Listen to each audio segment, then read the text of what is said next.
की जय। जय श्री राम। चक्र तीर्थ की जय।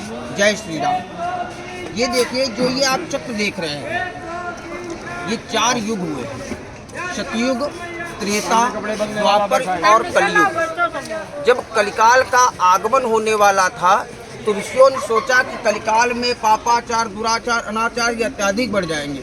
तो उन्होंने अपने मन में धारणा बनाई कि हमें कोई ऐसा तीर्थ स्थान, हमें कोई ऐसी भूमि मिल जावे कि जिस भूमि में राम का नाम लेने से मनुष्य के सारे पाप नष्ट हो जावे और जिस भूमि में कलिकाल ना विद्यमान हो। वो अपने मन में धारणा बना के भगवान विष्णु के पास पहुँचे। भगवान विष्णु के पास क्यों पहुँचे? कि हम सभी लोग भगवान विष्णु को मुख्य देव मानते हैं। तो सभी ऋषिगण भगवान विष्णु के पास पहुँचे। भगवान विष्णु से निवेदन करने लगे कि हे विष्णुदेव, आगे समय में कलिकाल आने वाला है, ऐसा ऐसा समय आएगा। तो उन्होंने उनसे कहा कि हमें कोई ऐसी भूमि बताइए कि जिस भूमि में राम का नाम लेने से मनुष्य के सारे पाप नष्ट हो जाएं। तो भगवान विष्णु ने कहा कि सृष्टि के रचयिता ब्रह्मा जी हैं, ये हमारा डिपार्टमेंट नहीं है। ऐसा है, आप जिस डिपार्टमेंट में कार्यरत हैं आप वही कार्य कर सकते हैं, दूसरा कार्य आप नहीं कर सकते हैं। तो सृष्टि के रचयिता ब्रह्मा जी थे।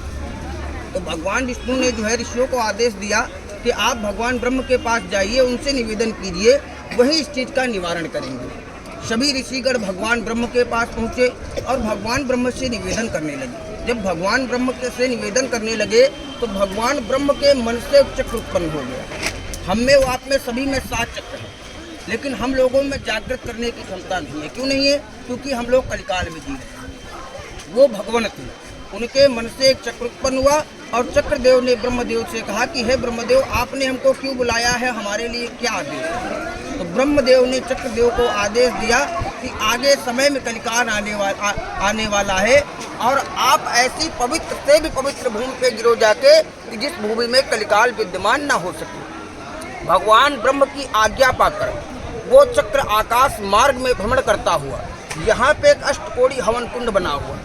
आज भी आप इसको सही से देखिए कि एक अष्टकोड़ी हवन कुंड के ही टाइप का बना हुआ है। आज भी एक अष्टकोड़ी हवन कुंड के ही टाइप का बना हुआ है।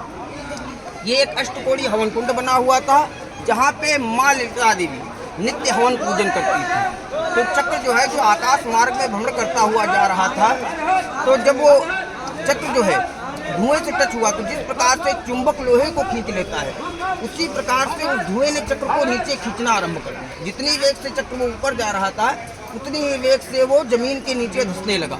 उसने क्षण मात्र में पृथ्वी के नीचे 6.5 पातालों का भेदन कर दिया। पृथ्वी के नीचे 7 पाताल है, अतल, वितल, सुतल, तलातल, रसातल, पाताल और महापाताल। उसने क्षण मात्र में 6.5 पातालों का जब भेदन कर दिया तो जहाँ से धुआं निकल रहा था वहाँ से जल की धारा निकलने लगी। ऋषियों में हाहाकार मच गया कि आगे चल के धरती जलमग्न हो जाएगी, आगे सृष्टि कहाँ से होगी। फिर भगवान ब्रह्म के पास पहुँचे, भगवान ब्रह्म से निवेदन करने लगे। तो भगवान ब्रह्म ने कहा, मैं शक्ति छोड़ सकता हूँ लेकिन मैं शक्ति को रोक नहीं सकता हूँ। शक्ति को केवल शक्ति रोक सकती है। आप त्रिकुट नाम के पर्वत पे जाइए जहाँ माँ ललिता देवी निवास करती है, वही इस चीज़ का निवारण करेंगे। सभी ऋषिगण माँ ललिता देवी के पास पहुँचे, उनसे निवेदन किया तो माँ ललिता देवी ने इतनी चोटी से जो है चक्र ये यहीं पे स्थिर कर दिया। ये वहीं ब्रह्म मनोमय चक्र कुंड है। इस तीर्थ को माता पिता पितरों की नाभि गया क्षेत्र भी कहते हैं। जिस प्रकार से चरण गया गया जी बिहार, वहाँ पे जाते हैं पितरों के नाम से करते हैं तो पितरों की चरणों की पूजा होती है। बद्री नारायण पितरों की मुख्य भूमि है।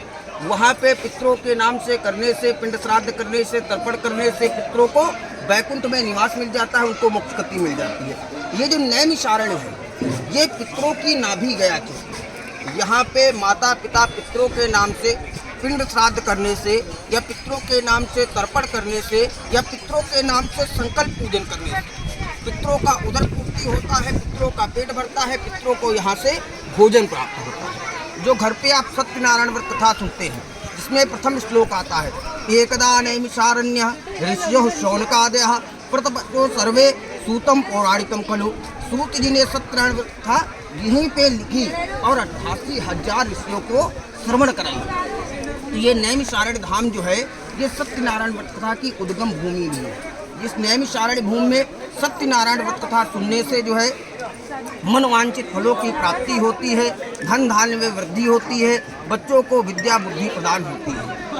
बोलिए नैमिषारण्य धाम की जय हो। 88,000 ऋषियों की जय हो। सत्यनारायण भगवान की जय हो। अपने अपने माता पिता की जय हो। जय श्री राम, जय श्री राम। बहुत अच्छा लगा। तीर्थ का जल स्पर्श करेंगे, स्नान करना चाहें तो ये माता पिता पितरों की भूमि है। माता पिता पितरों के नाम से एक इसका प्रदक्षिणा करेंगे। एक प्रदक्षिणा इसका क्यों करते हैं?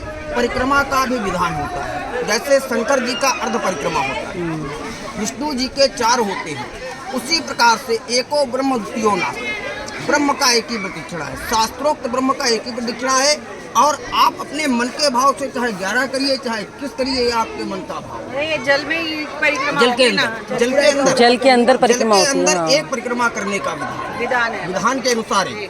वैसे आपका मन करे तो आप 11 भी कर सकते हो, 21 भी कर सकते हो, 51 भी कर सकते हो, और सुबह से शाम तक भी स्नान करते हो। ये आपके मन की भावना है, क्योंकि भारत हमारा तो यहाँ स्वतंत्र स्नान है। करने भावना से पर पितरों डिपेंड का है। शांति जी। होगी। और दूसरा यहाँ पे स्नान करने से सबसे फर्स्ट नंबर पे हमारे माता पिता पितरों का उनको अन्न मिलता है, उनको भोजन नाभि द्वारा। क्योंकि ये नैमिषारण्य पितरों की नाभि गया। नैमिषारण्य उसके बाद मतलब में नाभि। यहाँ स्नान करने नाभि से से शरण प्राण। हाँ। चरण की पूजा गया जी में होती है, बिहार में। बिहार में बद्रीनारायण से पितरों को मोक्ष मिलता है। और ये नैमिषारण्य भूमि है, यहाँ से पितरों के नाम से करने से पितरों का उदर पूर्ति होता है, पितरों का पेट भरता है इस भूमि से। और दूसरे नंबर पे यहाँ पे स्नान करने से हम लोग सभी जो है जीवन काल में अपने 99 चक्रों में ही पड़े रहते हैं कि मेरा बच्चा, मेरा लड़का, मेरे घर, मेरा परिवार, इसी में पड़े रहते हैं। जितनी देर आप इस तीर्थ में स्नान करोगे उतनी देर आपको मन में जो है यही शांति मिलेगी कि इन सब जो है 99 चक्रों से थोड़ा दूर रहोगे, उतनी देर जितनी देर इस तीर्थ में रहोगे। ये आप खुद ही अभी प्रैक्टिकल करोगे। ये 88,000 ऋषि मुनियों ने यहाँ हाँ जी, यहाँ पे बैठ के ऋषि मुनि जी से पूछा था। 88,000 ऋषियों ने सहस्त्र वर्षों तक, मतलब हजारों वर्षों तक बैठ के निरंतर यहीं पे मनु और शत्रुपा ने 23,000 वर्ष तपस्या किया है। किस कारण? भगवान को पुत्र समान प्राप्त करने के। कथा भी यहाँ होती कोई भागवत? हाँ जी, हाँ जी, हाँ जी, हाँ जी, हाँ जी, हाँ जी। ये जो हमारे 6 शास्त्र 18 पुराण हुए हैं, ये लिखे तो बद्री नारायण में व्यास सनातन जो कुमार है वो यहीं पे हाँ जी, हाँ जी, उन्होंने कथा यही हाँ सुनाई जी, थी। हाँ जी, हाँ जी, हाँ जी। ये भागवत कथा ग्रंथ जो है ये सारे हमारे नैमिषारण्य में ही लिखे गए हैं। और वो सनातन कुमार में हाँ जी, पहले हाँ वो जी, यहीं से हाँ जी, यहीं से। आओ चलो यार। अच्छा सर्वप्रथम इसका स्नान करेंगे। स्नान करने के बाद में जब बाहर निकल आएंगे, माता पिता पितरों के नाम से पूजन करेंगे। जो आपका भाव हो, जो श्रद्धा हो, आपकी माता पिता पितरों के नाम से दान करेंगे। ये आपका भाव है, आपकी श्रद्धा है। सुंदर वाली वीडियो बनाने आते हुए हैं। अरे यार कम बोलो यार। एक जन अपना सामान के साथ ये बैठिए मैडम। एक लोग अपना सामान बैठिए ना सुनीता, देख लियो। सुंदर वीडियो बनाने की